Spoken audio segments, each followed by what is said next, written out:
Masayang araw po, mga kapil. Etong mamang ito, napakalakas mang-asar. Nagustuhan ko po yung pang-aasar niya kay Franz Castro. Mas malala pa pala itong mang-asar sa atin, mga kapil. Mamaya, pag na-play ko po itong video, sigurado po, magugustuhan niyo po yung mga sinabi niya. Yung mga pang-aasar niya kay Franz Castro. Siya nga pala, sa mga hindi pa po nakakakilala sa kanya, siya po si Peter Mutok, mga ka-PL. Mas kilala sa tawag na Ka-Ramon. Okay, panoorin po natin. Pero bago ko po simulan, makikisuyo muna sa mga hindi pa po nakasubscribe. Baka naman at pakiclick na rin po ang notification bell para updated sa lahat ng upload at huwag niyo pong kalimutan. Pa-like na rin po sa video. Maraming salamat. Magkikisuyo lang po. O, eto na yung video, mga ka-PL. Ngayon pala, natatawa na ako. Ang lakas makasar ni Kuya eh. O, eto na. Initially, dyan sa Young Inquirer, wala na namang nagbabasa niyan, kung tutusin. Aray. O, kaya pala, ang hina na ng engagement nila. Kaya yan ay nakikipag-compete yan dun sa mga yung pagbabasa online ano. So hindi ko rin masyadong maintindihan sapagkat akala nitong Inquirer siguro kapag nagwagi ang CPP-NPA dito ay magpapatuloy pa yung dyaryo nila. Baka naman yung karamihan dyan sa kanila mga kaanib ng CPP-NPA. Hindi kaya Kuya Ramon? Ngayon, kanina pinanonood ko yung video na ipinalabas. Ito na mga ka-PL. Basin nyo, bago ako umupo dito, napanood ko si Franz Castro. Oh. Para siyang ang itsura niya para siyang tindera ng kangkong na nalugi, no? Para siyang tindera ng kangkong nalugi pa. Para sa akin mga ka-PL, mainam pa yung tawagin ka ng tindera ng para kang tindera ng daing. Mas mahal po ang daing kaysa kangkong. Dito sa amin, ang kangkong na pwedeng kainin ng tao, 5 piso ang tali. Marami na po. Yung pangtao kasi dito sa amin, 2 klase kangkong May panghayop at may pangtao. Yung panghayop, mas mura, 2 piso ang tali. Baka yun po yung itinitinda ni Franz Castro kung sakali man na magtitinda siya ng kangkong panghayop kasi ugali niyan hayop din. Diba? Ituloy natin yung video. Walang kakibo-kibo habang pinagagalitan talaga sila. Ay, dali nga, ibalik natin. Ang ganda Ang ganda na sinabi niya Ulitin natin lang Yan. Ngayon, kanina pinanonood ko yung video na ipinalabas niyo bago ako umupo dito. Napanood ko si Franz Castro. Para siyang ang itsura niya para siyang tindera ng kangkong na nalugi, no? Franz, para ka palang tindera ng kangkong na nalugi magtinda ka na lang kaya ng kangkong. Lumayas ka na dyan sa kamera, hindi bagay sa'yo sa kamera. Pampagulo ka sa bayan Siya nga pala mga ka-PL, itong si Ka-Ramon, dati po itong kadre, katulad po ni Ka-Eric na nagbalik na po sa pamahalaan o sa estado. Tinalikuran na po nila yung pagiging kasapi nila noon sa CPP, NPA, NDF. Ito na po.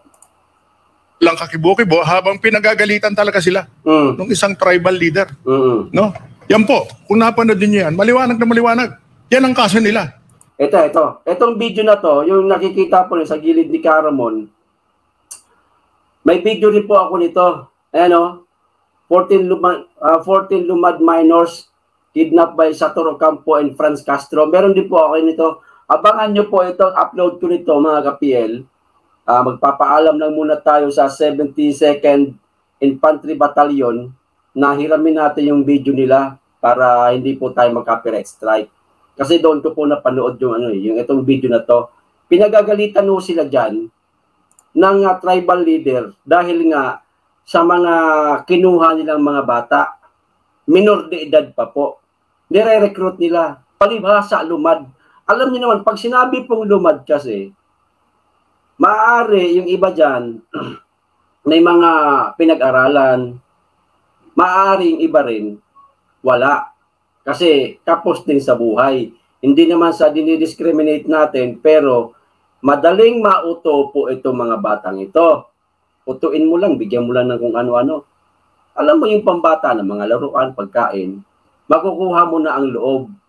Yan ang ginagawa nila, Franz Castro.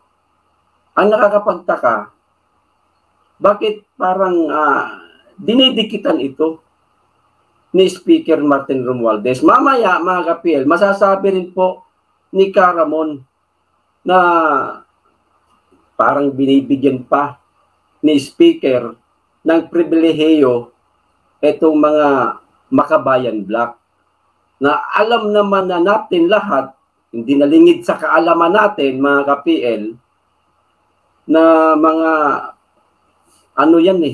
panira sa bayan yan eh. Marami na nga sinirang buhay yan. Bayan pa kaya. Diba?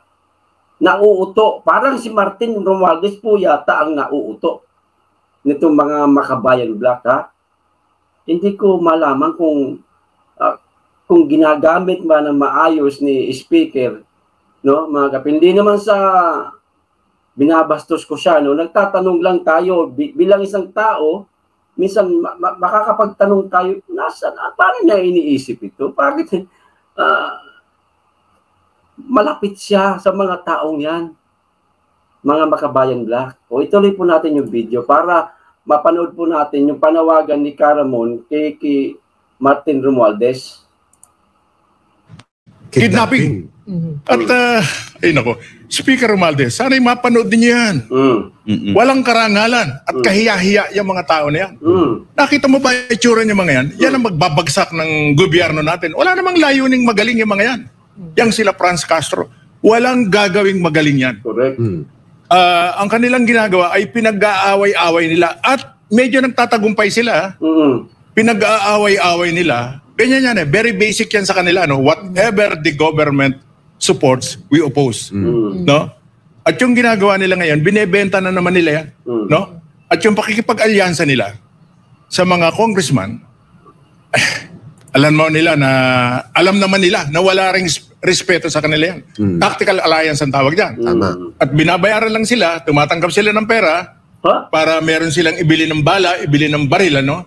At ganyan ang ginagawa nila. No, pero kanina, ayan, kung mapapanood niyo, tingnan niyo si Franz Castro. Yung angas niya. Imagine, diyan lamang sa maliit na... Nagmukhang tuta eh. Pinagalitan sila eh. Sinilmonan sila ng tribal leader. Babae pa yun, ha? Basta mamaya po, pag in-upload ko po itong video, magpapaalam ng tayo sa 82nd Infantry Battalion. I-upload ko po ito. Kasi baka mamaya makapirate po tayo. Bisaya nga lang po ang lingwaheng ginamit, pero may mga subtitle naman. Mababasa po natin ng maayos. Grabe po ang ginagawa ng mga yan. Doon sa mga nakakaalam na, sa kaso nila Franz Castro at saka ni Sator Ocampo, support nyo lang rin po yung video ko mamaya. Yung tungkol po dyan. Okay? Ito, tuloy po natin. Pulong na yan. Ang kausap niya, yung tribal leader. Sinisita sila, pinagagalitan sila kung bakit kumukuha sila ng mga kabataan sa tribo. Hindi sila makakibo sapagkat totoo. At ngayon, nagngangaw sila. Diyan sa House of Representatives. And no less than the Speaker of the House, Ayan. no, Congressman Romualdez, is listening to them. Diba? Listening to them. Sino ba naman yung mga yan para pakinggan?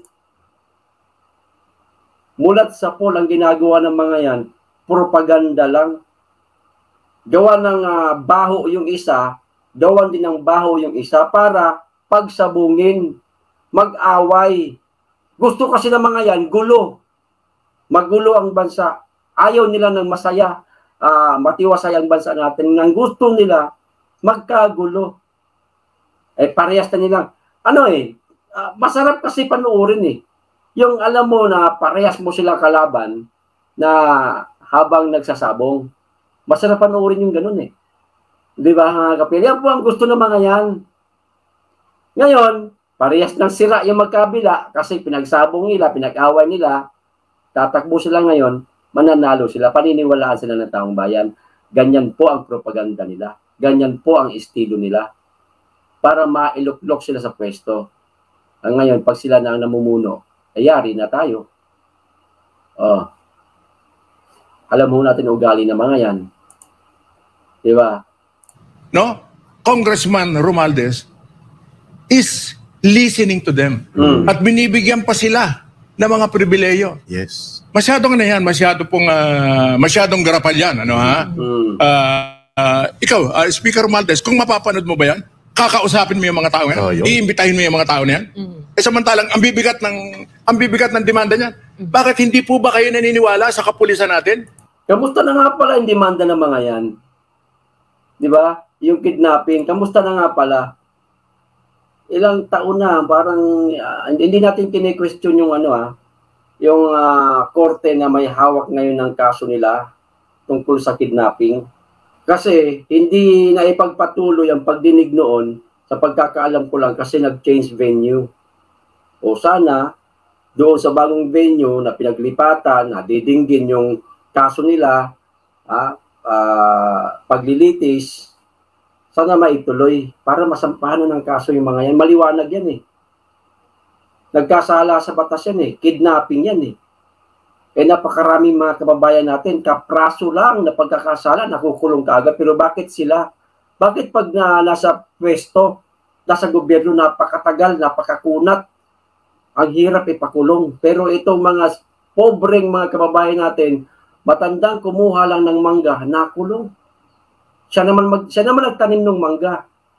Nagkamali nga lang siya, naitusok niya doon sa lupa ng kabila nung katabi niya.